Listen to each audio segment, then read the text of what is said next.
Hey everybody, welcome back to my vlog for today. Hope you're all doing well and still staying safe out there.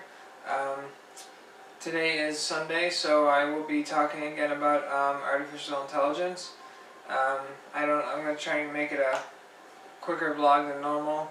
Um, but once again, I want to I'm going to do this in every AI video I do.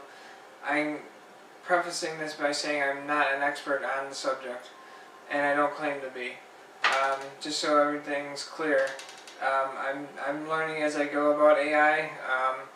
I like watching videos about it and reading about it. It's pretty amazing stuff. Excuse me. So for now, I was watching a bit more of that one YouTube video that I had mentioned. It's called the YouTube video is called Artificial Intelligence and Its Ethics. So let me scroll back down to part 3 here. So yeah, I want to talk more about AI and its different applications, like it can be used in medicine or military or even personal use, and even other stuff besides that. So as far as medication goes, or medicine goes, soon there's going to be an artificial intelligence that will be able to diagnose an illness much quicker than a human would be able to today. It's all the development of the neural networking that makes this possible. It's the same way as the human brain functions. So they're trying to map the artificial intelligence like the way a brain works, a human brain works. It's pretty interesting stuff.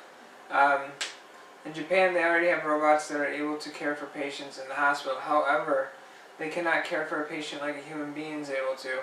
And when I say that, I mean the robot can't express emotion or show emotion or anything like that because the robots are not human beings. They can't show the emotion to the patient. They can't be sympathetic with the patient. It's just not how they operate. And that's one of the things I think is crazy, because if a robot ever does learn how to feel or is able to feel at some point, then what? I think that their artificial intelligence is more dangerous it's more dangerous if you consider it to just be artificial intelligence like we know it right now and what it could be. It could go one of like a couple ways. I think the two ways I think that right now is that it can advance more and more rapidly, but help human beings, or it can also go the other route and advance more rapidly and be detrimental to the human race. I know it sounds crazy, but it's like a robopocalypse. Yeah, that's the word. It's possible, and that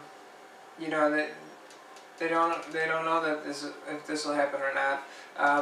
The one guy, he's a philosopher.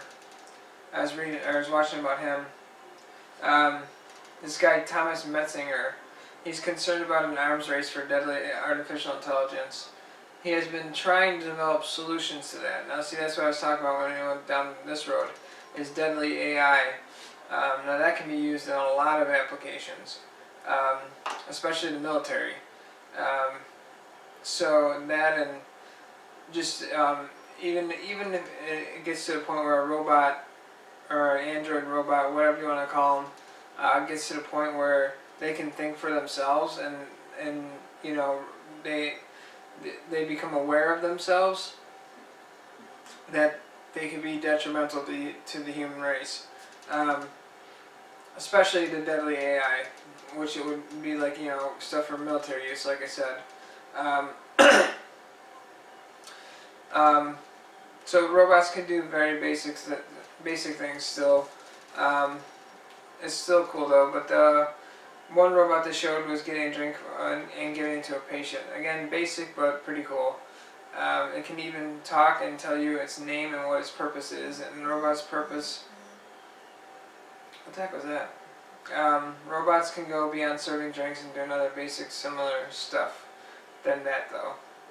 And back to the philosopher, and it goes on to say after about the deadly AI, that it jumps to saying whether or not you'd like a robot to care for you and do things like, you know, if you're in a hospital and for whatever situation you need your diaper changed or something, if you're in that kind of a position, they can have a robot do it for you, or instead of having like a family member or a doctor or a nurse do it for you.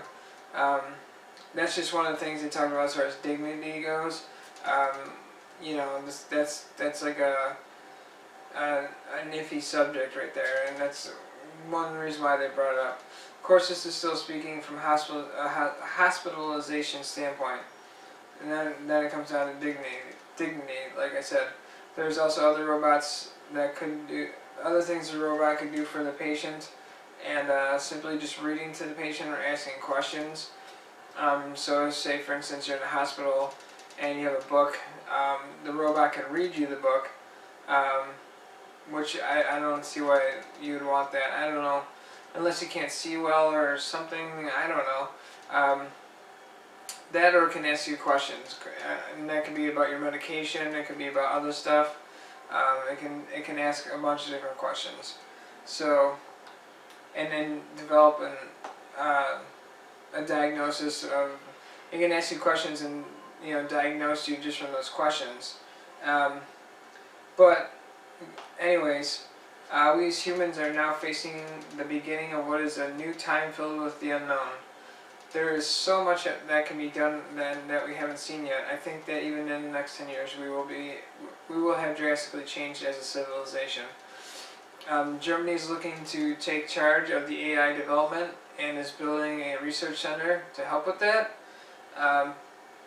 People are getting involved with artificial intelligence in great numbers.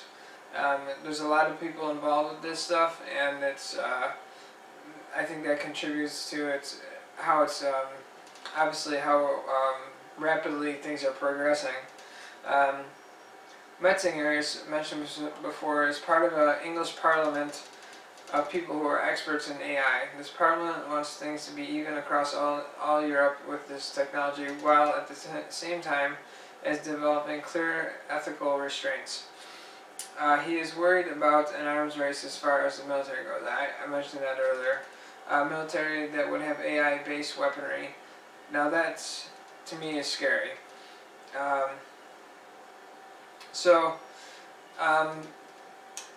Metzinger then proposes a hypothetical situation. Small drones, the kind with 4 propellers on the top and available to civilians, could be used to attack a group of people while it's carrying some sort of biological weapon. You know, like we see that when you go to Best Buy and you see the drones that are just like a helicopter, kind of like drones. He's talking about those kind. And he said that it can carry some sort of biological weapon. So you could fly, thousands of these little drones that they showed that you can fit in the palm of your hand. Have a something like even like the coronavirus attached to it, and have it sent out to attack whoever you want to attack, and you could spread a biological weapon that way. I wouldn't be surprised if something like that happened, or at least was attempted. And because of that, I don't dismiss the thought of coronavirus could possibly be a biological weapon. Call me crazy, but it is possible. It might not be the case, but I think we need to be open to all situations. And then,